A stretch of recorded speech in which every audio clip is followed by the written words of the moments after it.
Bonjour, c'est Claire du blog Science Ludique et aujourd'hui je voudrais répondre à une question de Sophie qui se demande comment les vers de terre nous permettent d'avoir une terre de meilleure qualité. Alors avant de répondre à cette question, je t'invite à t'inscrire à ma chaîne pour ne rien louper des nouveautés. Alors on est parti pour faire de la géodrillologie. Alors qu'est-ce que c'est que ça? C'est tout simplement l'étude des vers de terre. On parle souvent de vers de terre, mais il y en a énormément d'espèces différentes. Rien qu'en France, il y en a une centaine, plusieurs centaines même d'espèces différentes. Dans le monde, c'est 3000 espèces de vers de terre que l'on compte. Et en plus d'avoir des espèces très diverses, on a également une quantité de vers très importante, puisqu'on a l'équivalent de 2 tonnes de vers de terre par hectare. C'est juste énorme. Alors, qu'est-ce qui est si bien dans le ver de terre, dans l'activité du ver de terre? Alors il faut savoir que le ver de terre va manger de la matière organique. Donc ça peut être des épluchures, ça peut être des feuilles mortes, ça peut être des fleurs, ça peut être des animaux. Donc voilà, il va manger un petit peu les restes. D'ailleurs Aristote disait des vers de terre qu'ils étaient les intestins de la terre. Donc ça vous montre un petit peu l'importance de ces vers de terre pour dégrader, pour digérer finalement toute cette matière organique.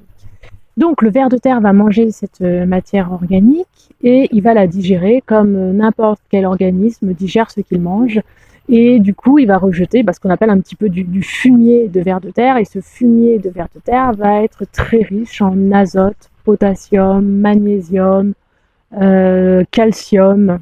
Et il va former ce qu'on appelle des turicules, donc c'est des espèces de petits serpentins de terre, et c'est tout simplement ces déjections.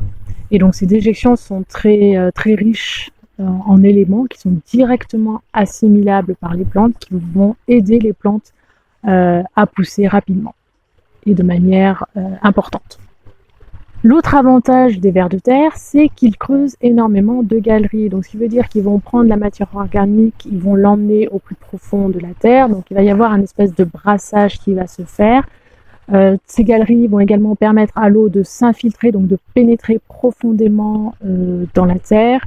Les racines vont également s'aider de ces galeries pour pousser de manière plus importante.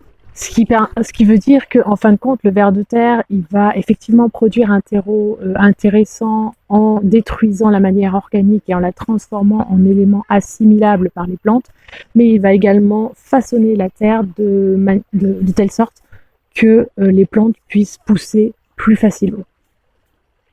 En plus de ça, le ver de terre est capable de détruire certains polluants en les transformant en des éléments complètement inoffensifs. Et puis, il y a une dernière chose que fait le ver de terre et qui est très importante par rapport à la qualité de la terre, c'est qu'il va activer des micro-organismes. En fait, en mangeant la matière organique, va également ingérer un petit peu de terre, et tous ces éléments contiennent des bactéries qui sont inactives. Et une fois qu'elles vont être dans l'intestin du ver de terre, elles vont être activées, elles vont se mettre à travailler, à dégrader les éléments de la matière organique, et une fois qu'elles vont être éjectées du ver de terre, elles vont continuer à avoir cette activité pendant un certain temps, ce qui veut dire que là où il y a des vers de terre, les micro-organismes présents dans la terre sont également plus actifs que là où il n'y a pas de vers de terre. Donc, de manière plus générale, on va avoir une terre qui va être plus riche, plus vivante, où il y aura plus d'éléments qui permettront la bonne croissance des plantes. Donc voilà Sophie, j'espère avoir répondu à ta question. Si toi aussi tu as des questions, n'hésite pas à me les mettre ici, juste en dessous de la vidéo, et je me ferai un plaisir d'y répondre dans une prochaine vidéo. Allez, à bientôt les petits scientifiques.